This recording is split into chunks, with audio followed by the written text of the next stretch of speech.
Muy buenos días otra vez, Dios los bendiga.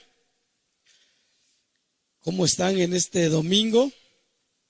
Espero que muy contentos, muy deseosos de meditar en la palabra de Dios.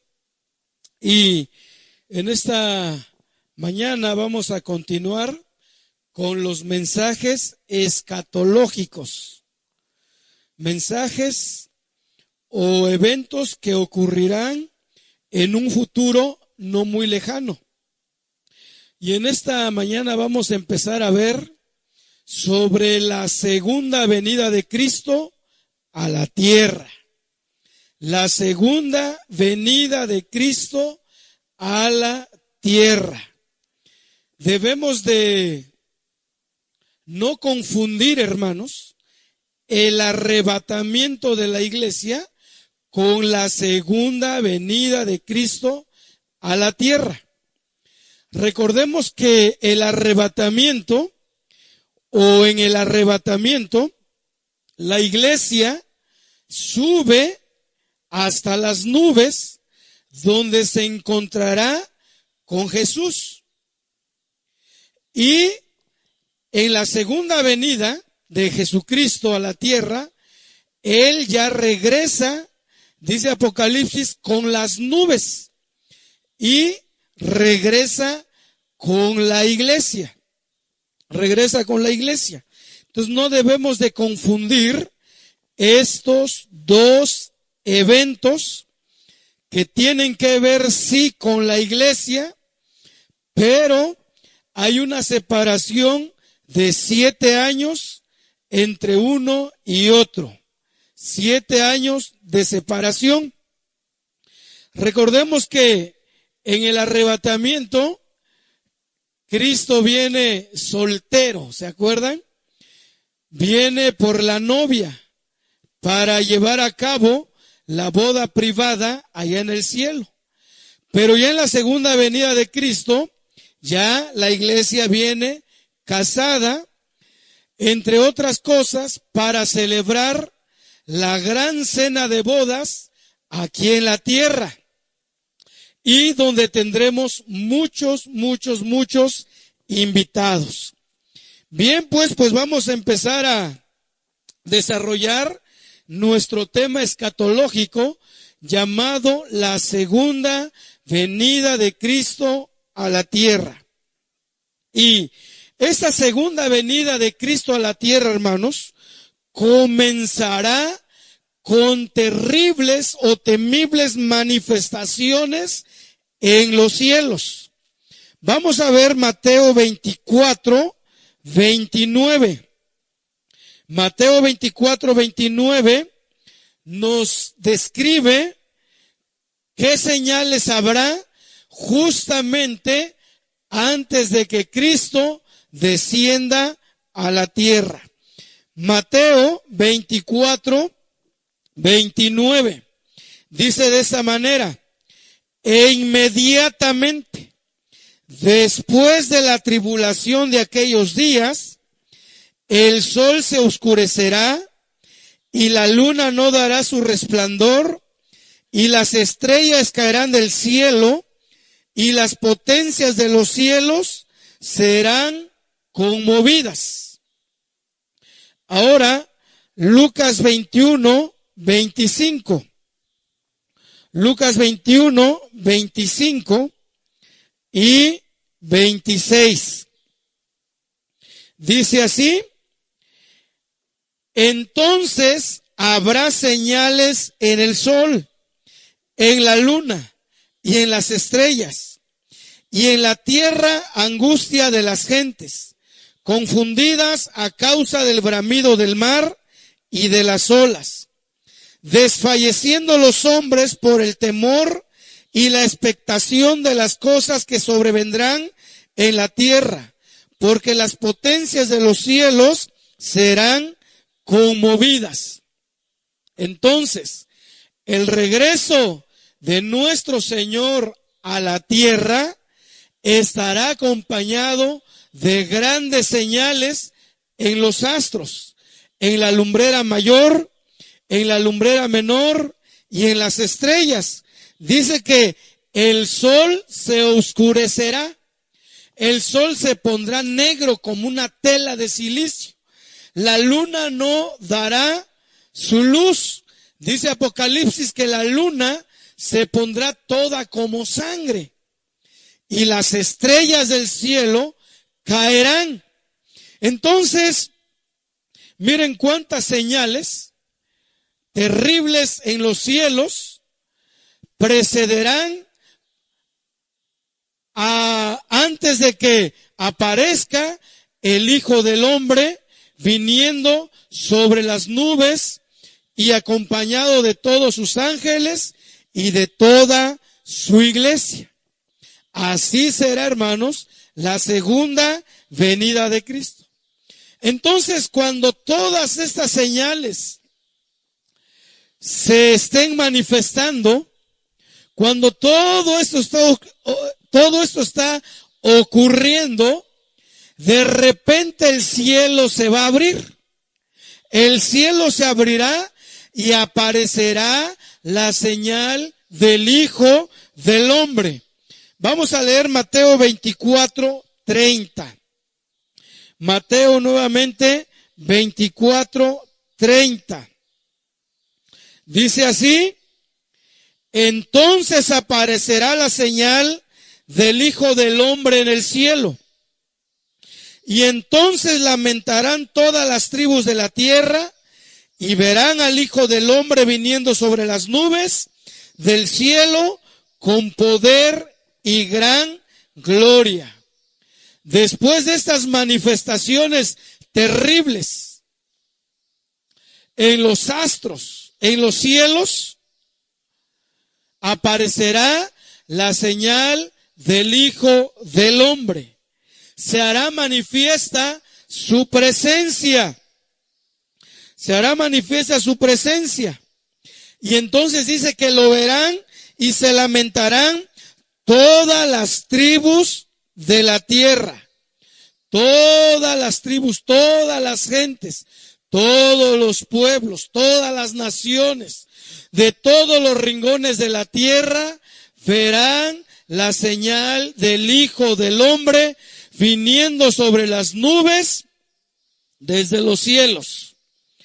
Apocalipsis 19:11 nos dice también sobre la manifestación visible, sobre la venida del Hijo del Hombre, sobre su descender aquí en la tierra. Apocalipsis 19:11 y vamos a leer hasta el 15. 19:11 al 15 de Apocalipsis. Dice así: entonces vi el cielo abierto y he aquí un caballo blanco, y el que lo montaba se llamaba Fiel y Verdadero, y con justicia juzga y pelea. Sus ojos eran como llama de fuego, y había en su cabeza muchas diademas, y tenía un nombre escrito que ninguno conocía sino él mismo. Estaba vestido de una ropa teñida en sangre, y su nombre es el Verbo de Dios. Y los ejércitos celestiales, vestidos de lino finísimo, blanco y limpio, le seguían en caballos blancos. De su boca sale una espada aguda para herir con ella a las naciones, y él las regirá con vara de hierro. Y él pisa el lagar del vino del furor y de la ira del Dios Todopoderoso. Ahora Juan ve el cielo abierto. El cielo se abre. Después de que el sol se oscurece, después de que la luna se convierta toda como en sangre, después de que las estrellas del cielo caigan a la tierra, aparece pues la señal del Hijo del Hombre. Y aquí en Apocalipsis Juan ve a Cristo viniendo sobre un caballo blanco. Cristo montado sobre un caballo blanco. Él viene para juzgar la tierra. Él viene para pelear en contra de sus enemigos y vencerlos. Él ahora viene para traer venganza sobre los impíos, sobre aquellos que no han querido hacer el bien. Ahora el Señor viene en son de guerra, viene en un caballo blanco, al igual que la iglesia. Dice el verso 14 que los ejércitos celestiales se refiere a la iglesia, hermanos. La iglesia que subió en el arrebatamiento, ahora viene esa iglesia vestido de lino finísimo, blanco y limpio, y también en caballos blancos. Entonces, será un espectáculo real y maravilloso que la mente humana ahora aún no logra concebir, no logra dimensionar. Pero de que sucederá, sucederá. En esta ocasión el Señor viene como el gran guerrero. Recordemos que en su primera venida, Él vino como el humilde carpintero de Galilea. Él vino como el Salvador. Él vino humildemente a nacer en un pesebre allá en Belén. Y cuando entró a Jerusalén, en aquel domingo de Ramos, Él entró montado en un pollino, en un burrito. Él no entró en un caballo, Él no entró en un corcel, porque el burrito es símbolo de paz, símbolo de humildad, símbolo de tranquilidad. Pero ahora Él viene con una espada aguda, viene montado sobre un caballo blanco para vencer a sus enemigos. Bien, entonces pues aparece el Hijo del Hombre cuando el cielo se abre. Ahora, hermanos, en esta segunda venida de Jesucristo a la tierra, todo ojo le verá, todo ojo le verá, desde un extremo de la tierra a otro. No habrá gente, no habrá persona que no sea testigo de la venida gloriosa de Cristo Jesús viniendo a la tierra con su iglesia. Vamos a leer Mateo 24, 27. Mateo 24, 27 nos dice de esta manera, nos ilustra cómo será la venida del Hijo del Hombre a la tierra. Dice el verso 27.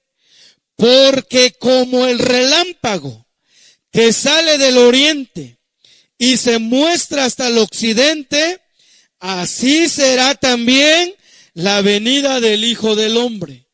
Como el relámpago que se muestra desde el oriente hasta el occidente. Todos conocemos cuando vienen lluvias, vienen tormentas, vienen truenos y vienen relámpagos y son visibles, son estruendosos. Todo ojo lo ve, todo oído escucha el estruendo de un relámpago. Entonces será lo mismo cuando el Hijo del Hombre venga a la tierra por segunda vez.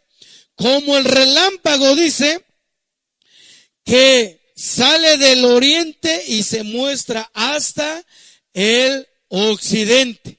Será bien visible su venida, muy visible. Por eso el tema de hoy le vamos a llamar como el relámpago.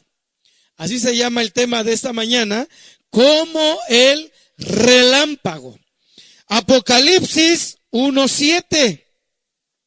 Juan nos habla de la venida de Cristo a la tierra y nos los dice de la siguiente manera. Apocalipsis 1:7 dice, he aquí viene con las nubes y todo ojo le verá y los que le traspasaron y todos los linajes de la tierra harán lamentación por él. Sí, amén. He aquí el Señor viene con las nubes. Viene con las nubes y todo todo ojo le verá, de toda lengua, tribu, pueblo, nación, todo ojo le verá.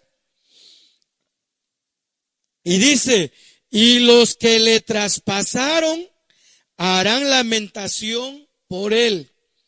¿Qué significa esto? Sabemos que el pueblo que llevó a la cruz, que llevó a la muerte a Jesús, fueron los judíos, fueron sus propios hermanos. Lógicamente las personas que ejecutaron esa muerte, ¿verdad? Quienes fueron los autores intelectuales, pues ya murieron. Sin embargo, quedan sus descendientes, los que en ese día estarán vivos. Todos los de Judá que estarán vivos en ese día recordarán que sus antepasados, sus padres, sus ancestros fueron los autores intelectuales de llevar a la muerte a Jesús, y se van a lamentar por haber rechazado al Mesías, por no haberlo reconocido como su Salvador, de no haber reconocido que a ellos vino, pero ellos no le recibieron. Pero también otro grupo que hará lamentación por la aparición de Cristo Jesús serán los romanos, ya que los romanos fueron los autores materiales de la muerte de Cristo Jesús. Ellos fueron los que le torturaron, quienes le dieron de latigazos, quienes lo abofetearon, le escupieron, le patearon, le pusieron una corona de espinas, lo traspasaron con una lanza, lo llevaron a la cruz, los romanos. Entonces, tanto los romanos como los descendientes de Israel, o todos los de Judá que vivan en ese entonces cuando Cristo venga, se lamentarán, se arrepentirán, se compungirán de todo su corazón por haber hecho este gran mal. Como dijo el apóstol Pedro, crucificaron al autor de la vida. Entonces, en la aparición de Jesús será visible para su segunda venida, acompañado, ya vimos, con grandes señales, El sol se pondrá negro, la luna toda como en sangre, las estrellas del cielo caerán, causando grandes destrozos, calamidades sobre la tierra, hermanos. Muy bien, vamos a continuar. Ahora, el Salvador del mundo, Cristo Jesús, el Mesías, descenderá o pondrá sus pies sobre el monte de los olivos, causando un gran terremoto. Cuando Cristo regrese a la tierra, ¿saben dónde pondrá sus pies? ¿Saben en qué lugar pisará cuando llegue a la tierra? Juntamente con la iglesia, bueno, pues ni más ni menos que sobre el monte de los olivos, sobre esa colina muy bien conocida por él, el monte de los olivos. Ahí descenderá el Señor. Recordemos que fue ahí también donde dio sus últimas instrucciones. Donde dio sus últimas instrucciones y fue llevado al cielo, donde sus discípulos lo vieron levantarse y ser envuelto en una nube y ser llevado al cielo nuevamente. Bueno, pues ahí mismo descenderá el Señor. No se le olvide que el Señor, cuando regrese a la tierra, pues el lugar donde arribará juntamente con su iglesia será en el monte de los olivos, y esto nos lo dice el profeta Zacarías en su capítulo 14, verso 4. Acompáñenme a Zacarías 14, 4. Dice Zacarías 14:4, y se afirmarán sus pies en aquel día sobre el monte de los olivos, que está frente de Jerusalén al oriente. Y el monte de los olivos se partirá por en medio, hacia el oriente y hacia el occidente, haciendo un valle muy grande. Y la mitad del monte se apartará hacia el norte y la otra mitad hacia el sur. Cuando Cristo descienda hacia el monte, habrá un gran terremoto, de tal manera que ese montecito desaparecerá, haciéndose un gran valle. Habrá un cambio geográfico en la tierra cuando Cristo vuelva por segunda vez. El monte de los olivos se partirá, haciéndose un gran valle. Muy bien, hermanos, vamos a continuar. Vamos a ver el propósito de Jesús en su segunda venida a la tierra. ¿A qué viene Jesús a la tierra? Bueno, hay muchas razones que la Biblia explica. Y uno de los primeros propósitos de Jesús al venir a la tierra es esta: derrotar al anticristo y a las naciones reunidas en ese momento en el Armagedón. Vuelvo a repetir, uno de los propósitos de la segunda venida de Cristo a la tierra será derrotar a la bestia o al anticristo y a todos sus aliados, a todos los ejércitos del mundo reunidos en ese momento en el Armagedón. En el Armagedón.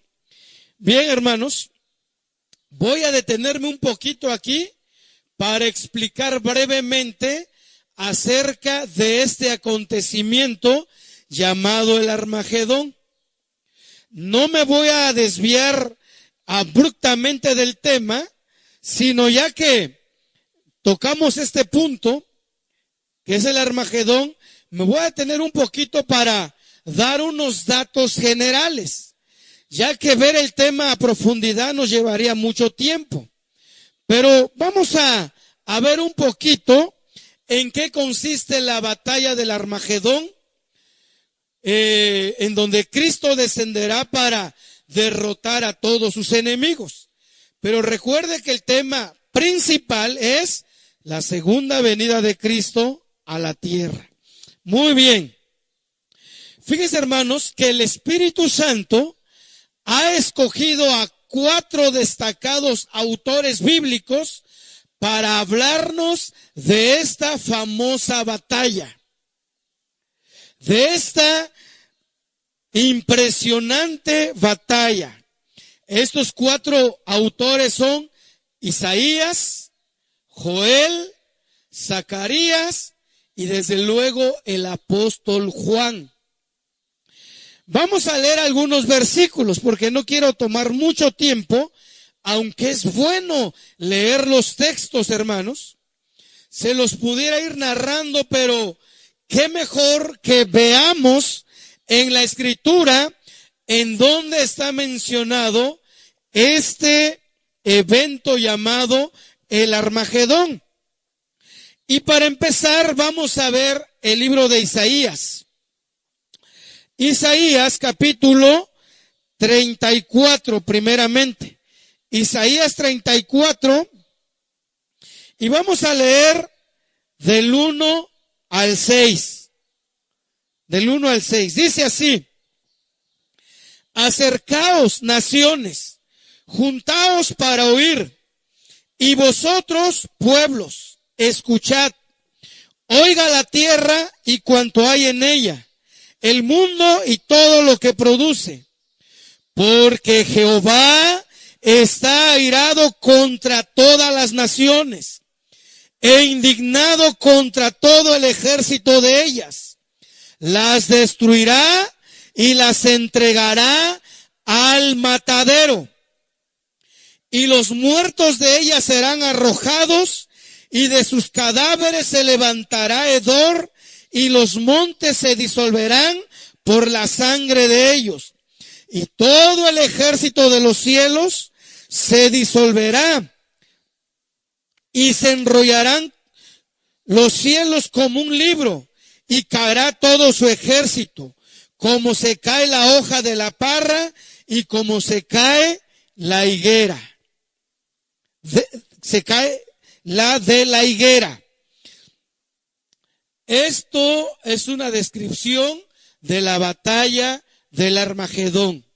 El Señor está airado, está enojado, está indignado contra las naciones del mundo. Joel 3:2. Vamos a leer Joel 3:2. El libro de Joel, capítulo 3, verso 2, dice ahí: reuniré a todas las naciones y las haré descender al valle de Josafat, y ahí entraré en juicio con ellas a causa de mi pueblo y de Israel mi heredad, a quien ellas esparcieron entre las naciones y repartieron mi tierra. Eso dice Joel. Zacarías 12:2. Vamos a ver Zacarías 12:2. Dice así: he aquí yo pongo a Jerusalén por copa, que hará temblar a todos los pueblos de alrededor contra Judá, en el sitio contra Jerusalén. El 3, y en aquel día yo pondré a Jerusalén por piedra pesada a todos los pueblos. Todos los que se la cargaren serán despedazados. Bien que todas las naciones de la tierra se juntarán contra ella. Y por último vamos a ver Apocalipsis 16:16. Apocalipsis 16:16. Dice ahí: y los reunió en el lugar que en hebreo se llama Armagedón. Armagedón. Bien, vimos pues de la boca de estos 4 profetas acerca de esta famosa batalla llamada el Armagedón. Desde luego hay más versículos, hermanos, pero por tiempo omitiré algunos más. Pero estos son los básicos que hablan de esta batalla. Fíjense, hermanos, que desde el año 3600 antes de Cristo, 3600 antes de Cristo, el mundo, la humanidad, la tierra, solo ha conocido aproximadamente 292 años de paz. Solamente 292 años de paz desde el 3600 hasta nuestros días. Fíjense que por más de 55 siglos han habido 4.531 guerras. Por más de 55 siglos han habido 14.531 guerras, grandes y pequeñas, en las cuales han muerto aproximadamente 3.6 mil millones de personas. Siempre ha habido guerra en la humanidad. Desde que el pecado entró, el odio entró, la envidia entró, la venganza entró, ha habido guerra en la humanidad. Desde el seno familiar, como en el caso de la familia de Adán y Eva, donde uno de sus hijos mató a su otro hermano, Caín mató a Abel. Desde el seno familiar, desde comunidades, tribus, colonias, estados, países, siempre ha habido guerra. Y ha habido muchas muertes. Pero esta guerra del Armagedón, hermanos, esta batalla será por mucho la más grande que jamás haya existido. La más audaz, la más sangrienta, la más atrevida y la más blasfema de todos los tiempos. ¿Por qué será la más blasfema? Porque los ejércitos del mundo, encabezados por la bestia, pelearán en contra del Cordero, pelearán en contra de Dios mismo. Por eso será una batalla sin precedentes, la batalla del Armagedón. Ahora, quiero aclarar algunos puntos aquí, hermanos, para los estudiosos de la Biblia, y a veces solemos confundirnos. Quiero aclarar que la batalla del Armagedón no es lo mismo que la invasión de Rusia a Jerusalén descrito en Ezequiel 38 y 39. En esos capítulos, Ezequiel describe la invasión rusa junto con otros aliados a Jerusalén. Pero esta invasión de los rusos no es la misma que la del Armagedón. Esta invasión rusa se calcula que sucederá a la mitad de los 7 años de la gran tribulación. Cuando esté terminando los primeros 3 años y medio, Rusia vendrá desde el norte para invadir Jerusalén. Por eso no es lo mismo que la batalla del Armagedón. Otra, Rusia invade para apoderarse de las riquezas de Israel. En cambio, la batalla del Armagedón será para destruir a Jerusalén y pelear contra el Cordero, contra su Salvador. La batalla rusa la dirige un personaje llamado Gog. Un personaje llamado Gog, un príncipe, un comandante, un general que estará al frente de este ejército. Pero en la batalla del Armagedón, quien estará a la cabeza será el anticristo mismo, será la bestia. Por eso no es la misma batalla. Otro punto, el Armagedón, hermanos, el Armagedón no es la última guerra que verá la humanidad. Eso también debemos de tenerlo claro. La batalla del Armagedón, que todos sabemos que será la tercera guerra mundial, no será la última batalla que experimentará la humanidad. Esta del Armagedón sucederá al final de la tribulación, cuando Cristo venga a la tierra. Pero la Biblia dice que habrá una cuarta batalla mundial. Y esta cuarta batalla será al final de la era del reino. Esta otra cuarta batalla será al final de los 1000 años. Y quiero leérselos allá en Apocalipsis, capítulo 20, verso 7 y 8.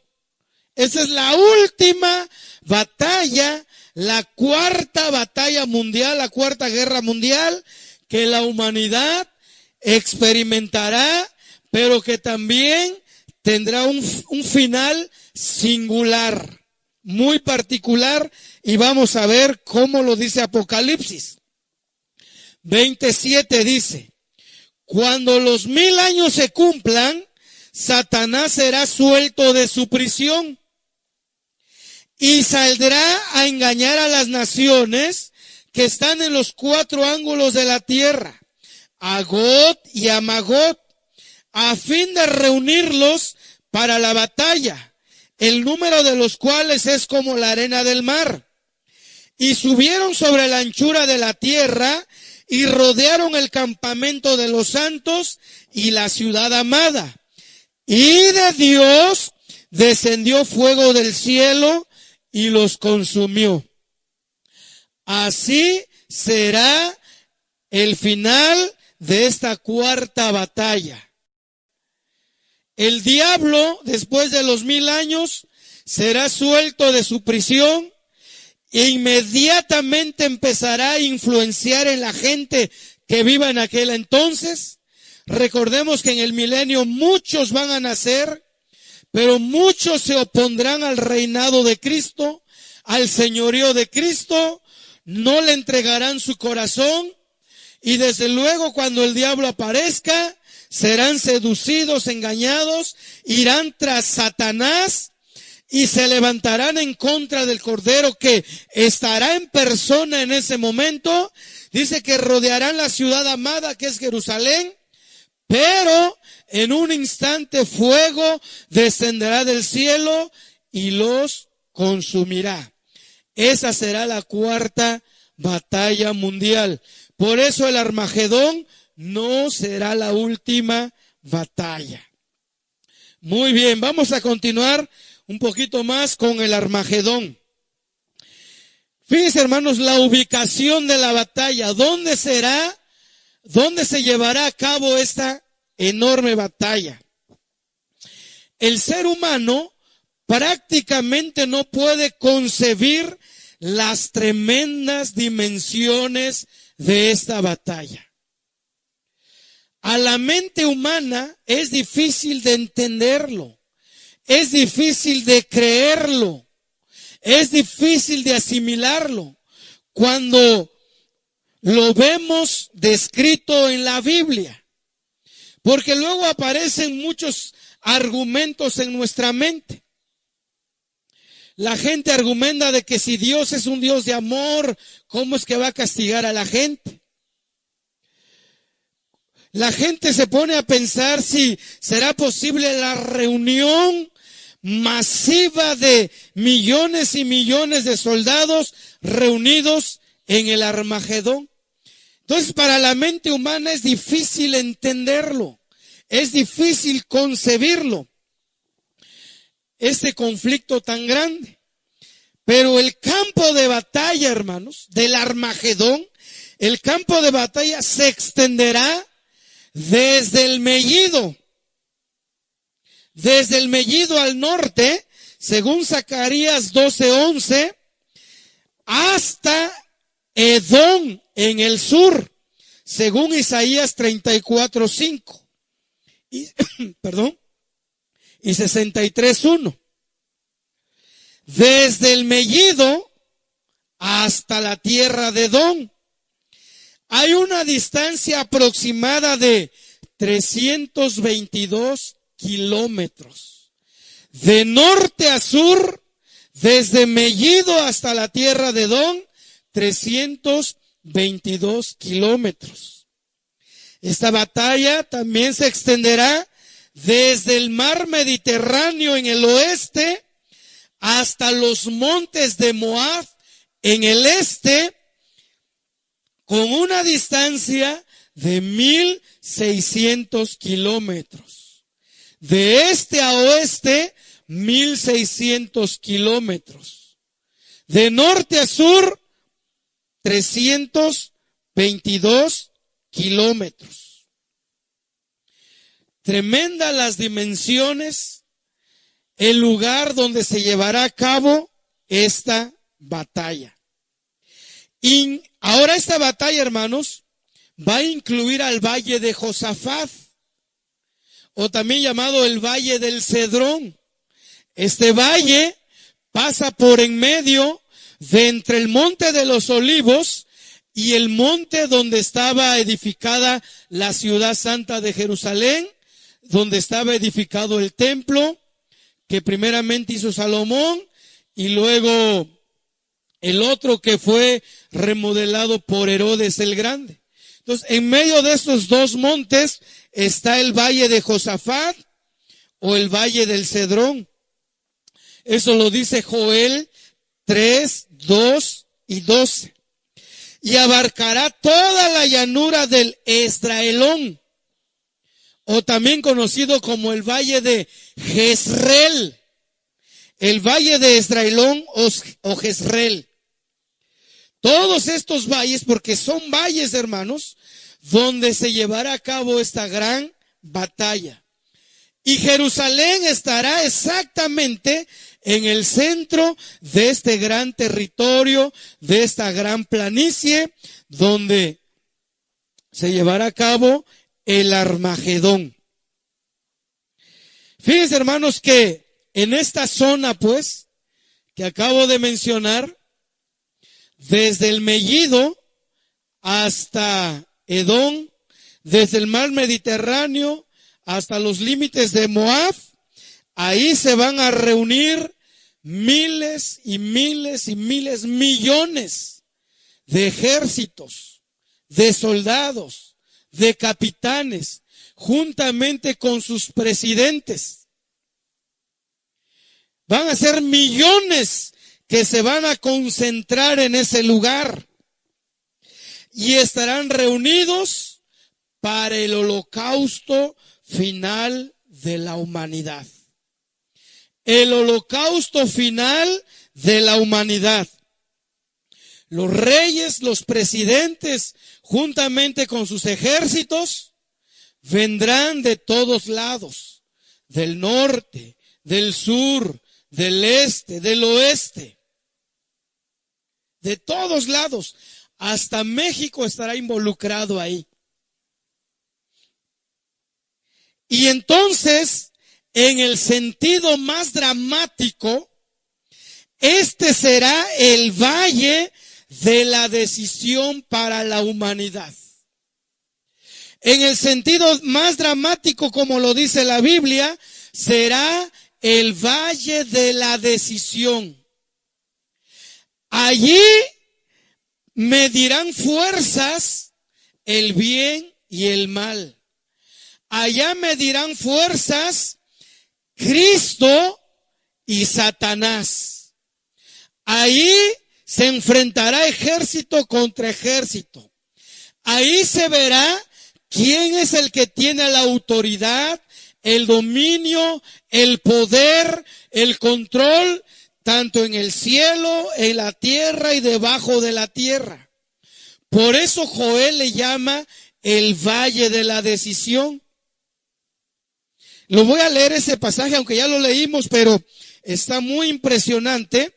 Joel capítulo 3, verso 14, dice así: muchos pueblos en el valle de la decisión, porque cercano está el día de Jehová en el valle de la decisión. Allí el bien triunfará sobre el mal. Allí quedará exhibido Satanás, su hijo el anticristo, su falso profeta serán avergonzados en ese valle, en esa batalla del Armagedón. Ahí, hermanos, como vimos el tema pasado, se demostrará físicamente que el león de la tribu de Judá ha vencido. El león de la tribu de Judá nunca ha perdido una batalla, una pelea, y una vez más lo demostrará. Y en un soplo, en un instante, en un chasquido de dedos, derrotará a sus enemigos en el valle de la decisión. Y ese será el gran lagar en el cual será derramado el furor de la ira del Dios Todopoderoso. Porque en ese valle, hermanos, en ese valle de muchos kilómetros cuadrados, donde se concentrará la bestia con sus aliados, la Biblia lo compara como un lagar.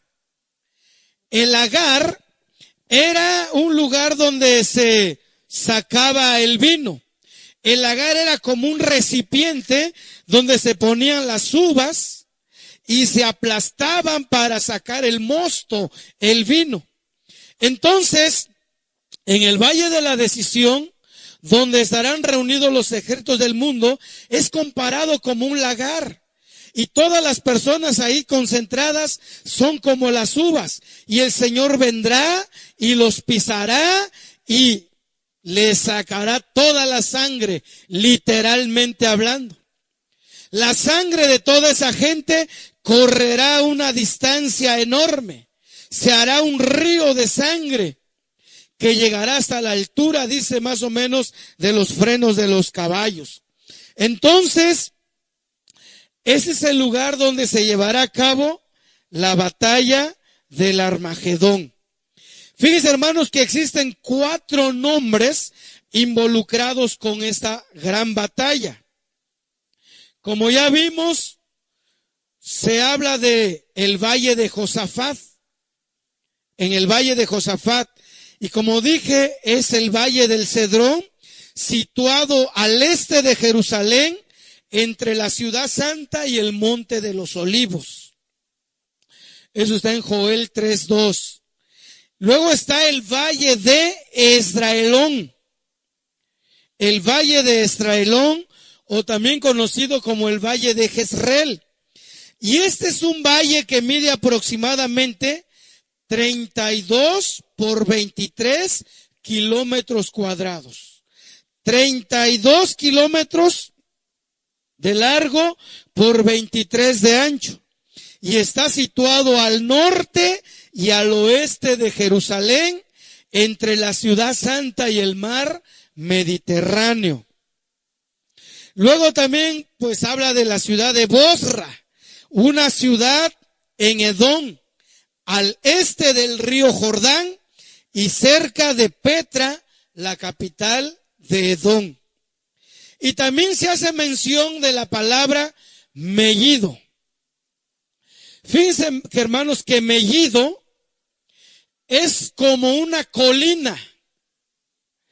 En la parte más alta del valle de Jezreel, en la parte más alta, digamos, en el valle de Jezreel o Esdraelón, está ubicado el Megiddo. Es como una colina, una lomita.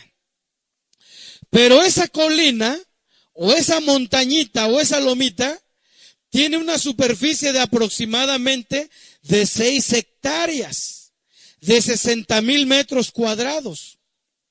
Y allí han habido diferentes edificaciones.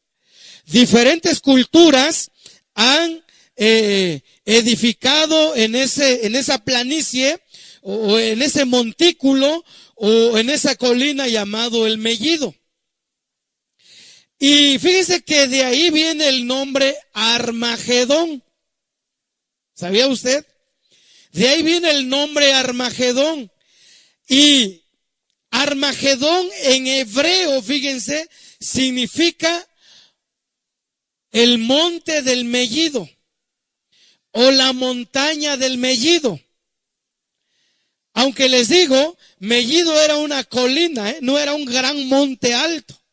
Era una colina, una montañita. Por eso, Ar en hebreo es monte o montaña. Ar. Y por eso, Ar, Megiddo o Armagedón, el monte del Megiddo. Eso significa Armagedón, el monte del Megiddo.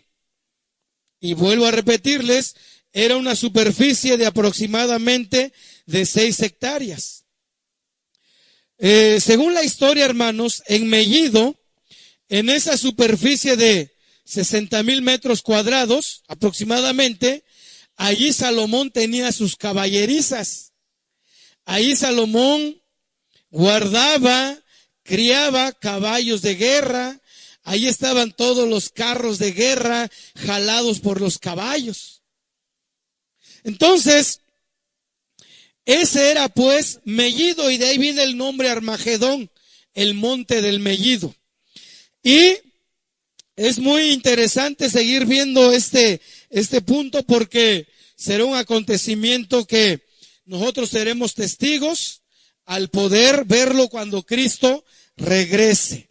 Entonces, Megiddo, hermanos, Este montecito, esta colina, estaba pues en la llanura de Jezreel, en la parte más alta, y que siempre ha sido un lugar escogido para acampar en todas las peleas que tienen que ver o tuvieron que ver con Israel.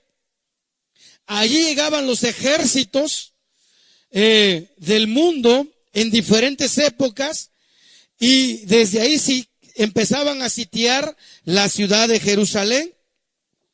Entonces, muchos guerreros, muchos ejércitos de diversas partes del mundo han acampado en esas planicies, han acampado en esas llanuras, porque es un lugar estratégico para las batallas.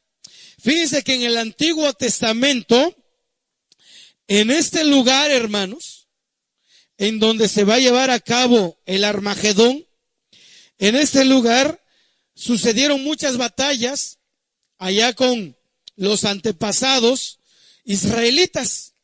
Por ejemplo, fue en ese lugar, en el valle de Jezreel, o llamado el Esdraelón, a los pies del Megiddo, en ese lugar Débora y Barak derrotaron al ejército de Jabín, cuyo rey era Sísara. Fue en ese lugar donde Débora, la profetisa, tuvo una gran victoria.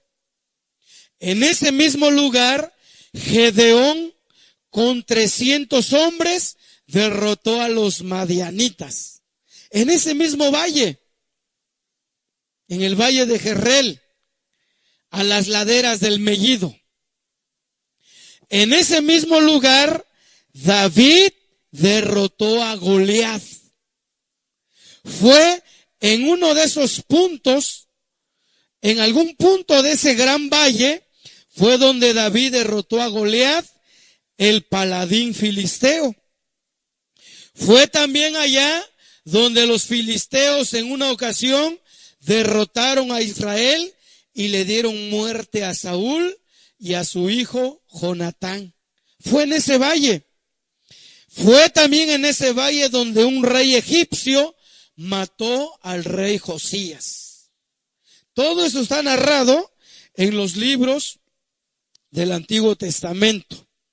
Muy bien, para ir terminando, ¿cuáles son los motivos por el cual se llevará a cabo esta batalla? ¿Qué es lo que hará que las naciones del mundo, principalmente los ejércitos, juntamente con sus generales y con su jefe supremo, su comandante supremo, que es el presidente, o en el caso de algunos países donde son reyes, ¿qué es lo que los hará reunir ahí? Bien, la Biblia en primer lugar dice que esta concentración multitudinaria, incluso de millones de personas, serán convocados por Dios mismo. Por Dios mismo serán convocados, por la soberanía de Dios. El Señor los va a convocar usando un pretexto. El pretexto va a ser para sitiar Jerusalén, acabar con Jerusalén, la ciudad amada. Y a través de ese pretexto llegarán hasta ahí los ejércitos del mundo. Pero recordemos que todo en esta tierra se mueve por la soberanía de Dios.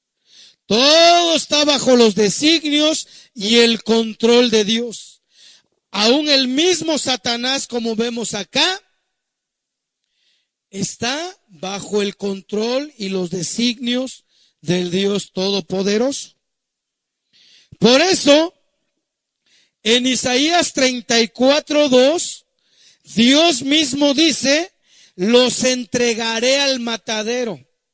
Reuniré a todas las naciones del mundo porque estoy indignado con ellos, estoy airado con ellos y los entregaré al matadero. los meteré en el gran lagar y los voy a pisar, los voy a hollar hasta desangrarlos. En Joel 3:2 dice, reuniré a todas las naciones y las haré descender al valle de Josafat. Es Dios el que los reúne, el que los atrae.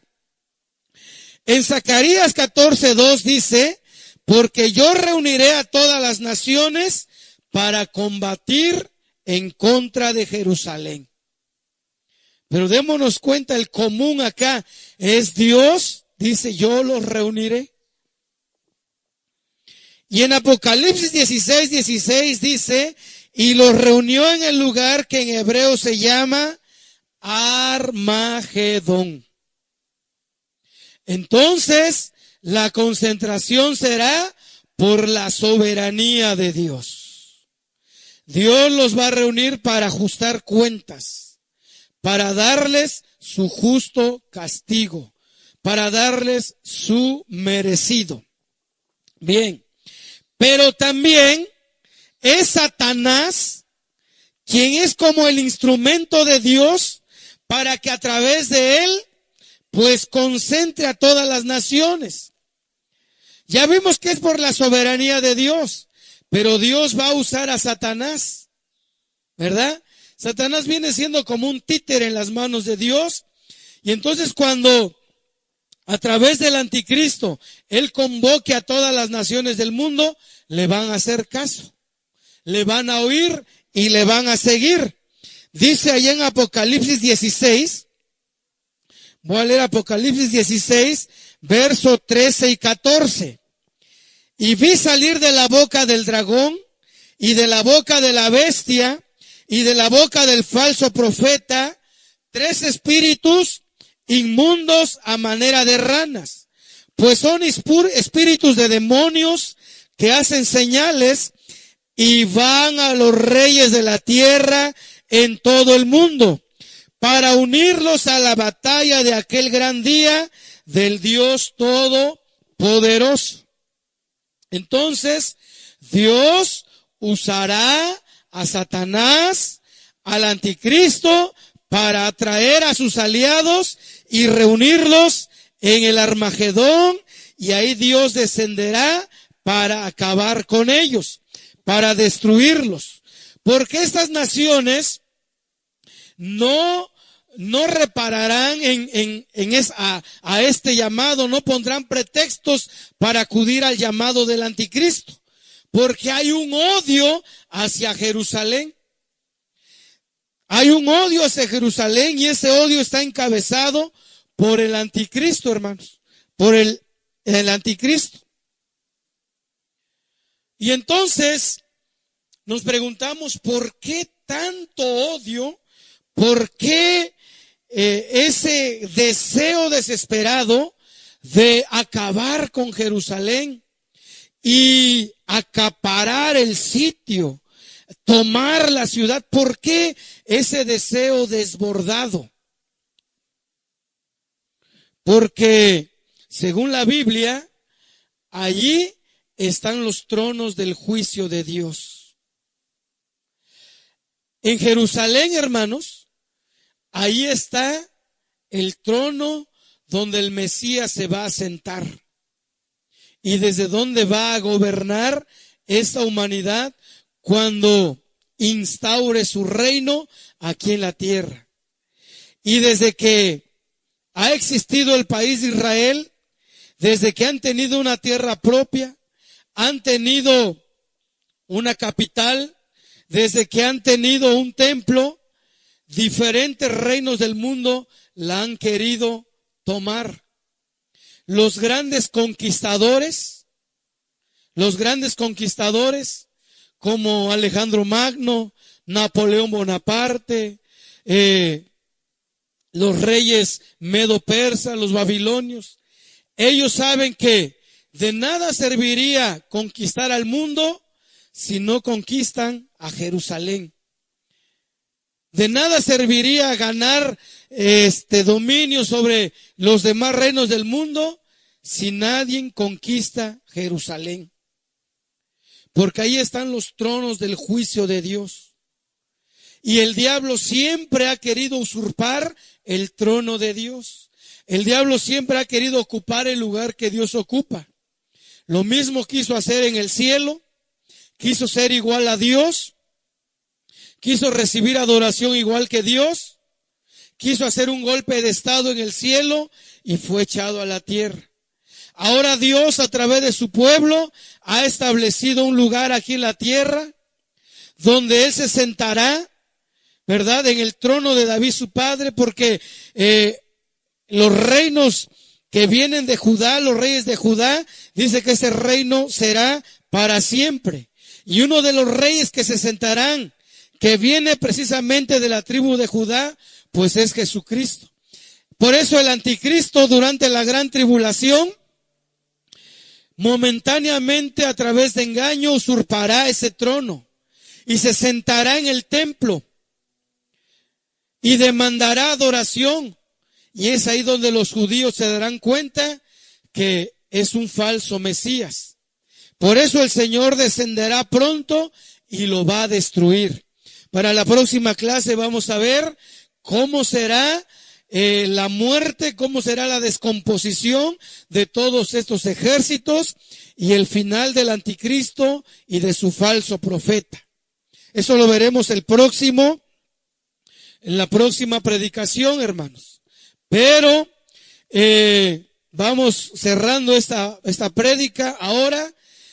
Nosotros que creemos en Cristo Jesús, tenemos a un Señor vencedor, un Señor victorioso, un Señor que no ha perdido ninguna batalla, un Señor que tiene el control en sus manos, un Señor que un día vendrá a la tierra y dará el justo pago a cada uno.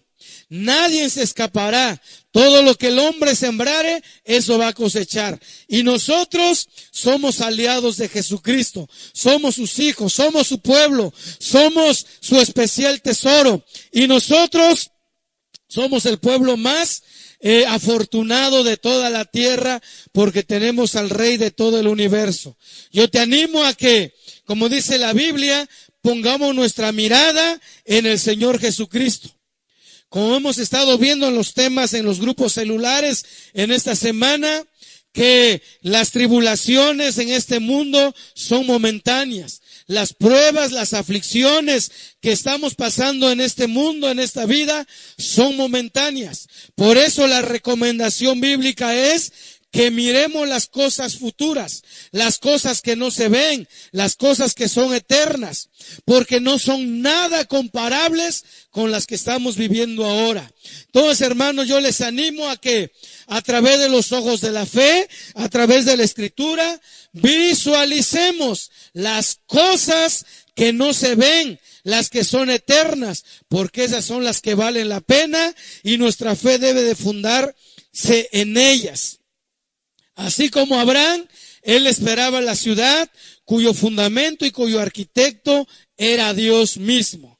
Yo te animo a que pongas tu mirada en las cosas del cielo y no en las de la tierra, porque pronto, muy pronto seremos personas que estaremos presenciando, seremos testigos oculares y estaremos experimentando en carne propia todos estos acontecimientos, como la venida de Cristo a la tierra y la destrucción de los ejércitos en el valle del Armagedón.